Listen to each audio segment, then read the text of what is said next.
જય માતાજી ગાઈઝ, બિહારની વાનગી લીટ્ટી ચોખા અમે ગુજરાતમાં ટ્રાય કરીને આવીએ.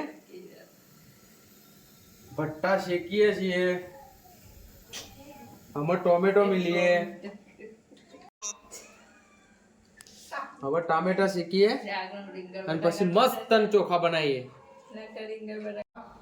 બિહારમાં બનાવ પણ આપણે ગુજરાતમાં બૂમ પડાવી દઈએ એવા બનાવીએ. બરાબર ગાઈઝ? કર્યું ગાઈઝ, ટોમેટો શેકવાનું ચાલુ હ. ટોમેટો શેકાય, ભટ્ટા શેકાઈ જોઈએ ને બટાકા બફાઈ જોઈએ એટલે આપણે મસ્ત ચોખા બનાવીએ. મસાલામાં નાખીને આદુ લસણ મરચું કટિંગ કરી નાખવાનું.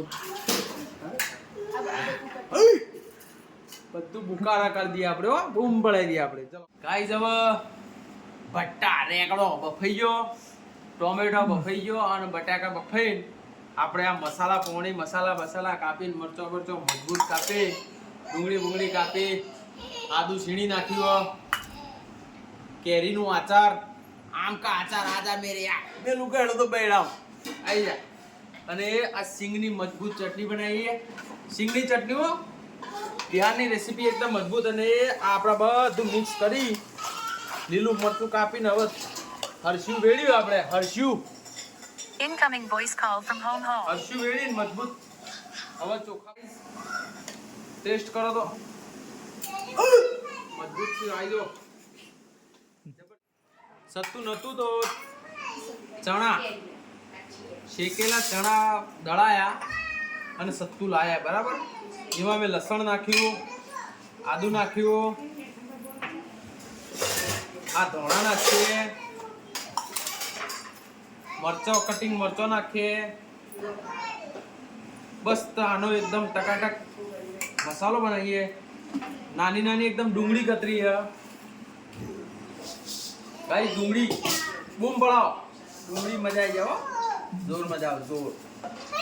ડુંગળી નાખી આ થોડું તેલ વેળીએ અને આ બધું ભેડું કરીને ચોળી નાખવાનું શીરા જેવું. આપણે જેમ ખીચડી શાક ચોળીને ખાતા હોય એવું ચોળી દેવાનું.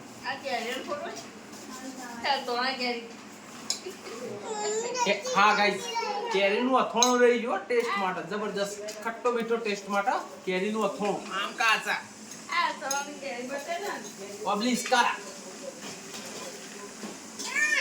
બાબુ બતાવી દો. ચલો કેરીઓ. અરે વાહ, થેન્ક યુ. કટ કરી દેજો. ગાઈસ, આપણે જે પેલો મસાલો બનાવ્યો તો સત્તુનો મસાલો બનાવ્યો તો હવે આપણે ઘઉંનો લોટ ચોળ્યો, અજમો નાખ્યો મસ્ત અને છોડી અને હવે આમાં મસાલો ભરવાનો. સત્તુ ભરી મસ્ત. હવે એ આ ગોળ આપણે જે બાટું બનાવી, બાટું એમ કચોડી જેવું બનાવી દેવાનું. અને એક્સ્ટ્રા લોટ ભાઈ કાઢીને મિલ દેવાનું સાઈડ લસ લઈને લાવવું કઈ એ ગોળ વાળી જો મજબૂત ગોળ વાળી મેલ દેવાનું. અને બાર ભડકો કર્યો અંગારા હોય એટલે મસ્ત શેકી નાખીએ અને ચોખા જોડે થઈ ગયું. શેક તો તમને બતાવો. ચલો લઈ લો. બોલ ગાઈઝ, મેનું વાતાવરણ છે. બે પડી ગયો રાગરા તો બૂમ પડાવી દેવું નહીં અડગાયું. જો આમાં મસ્ત અંગારા પડે એટલે અંગારામાં મિલીને આપણા લીટ્ટી શેકવાની. મસ્ત શેકાય એટલે ઊંધીથી ઘર મેળી આવવાની અને બૂમ પડાવવાની. લાઈક કરજો. આટલી મહેનત કરું જાતી વળે બાપુ, મન ફૂટી જાય એવું થાય જાતી. લાઈક કરજો. ચાલુ જબરજસ્ત ગરમી જોજો કેવી લાગે પડી ગઈ. વરસાદે ચાલુ ઓકે ચાલુ વરસાદ છે. अच्छा चलो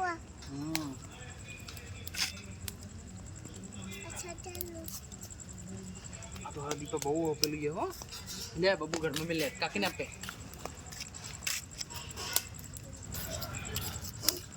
ચાલુ વરસાદમાં ભાઈ લીટ્ટી ચોખા બની રહ્યા.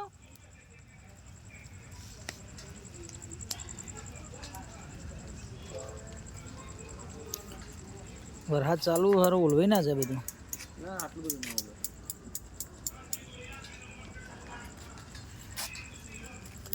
ઢોકલું પાણી લાવવું પડશે હાથ ડુબાડવા. મેં તો ખાધેલું હતું ત્યાં. ગાઈઝ આ લીટી ચોખાની ડીશ તૈયાર થઈ ગઈ છે. ખાધેલું નહીં ત્યાં. જો પેલા આ ભાઈએ ચટણી બનાવી મોકલાઈ. સિંગની ચટણી એક નંબર બૂમ પડાય છે.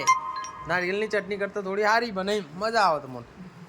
અને એ આ ચોખા જોવો છે એડવાન્સ શાક નહીં પાવ ચોખા જો કેવું મજબૂત છે આ ડીશ. આને ચોખા કહેવાય અને લીટી કહેવાય ને આ ચટણી તૈયાર થઈ ગયા. આ ચટણી જો નારિયેળની ચટણી મજબૂત એક નંબર.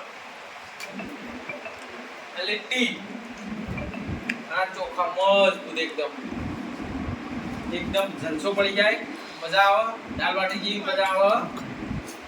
એ લે આ ખાવ લેવડો એ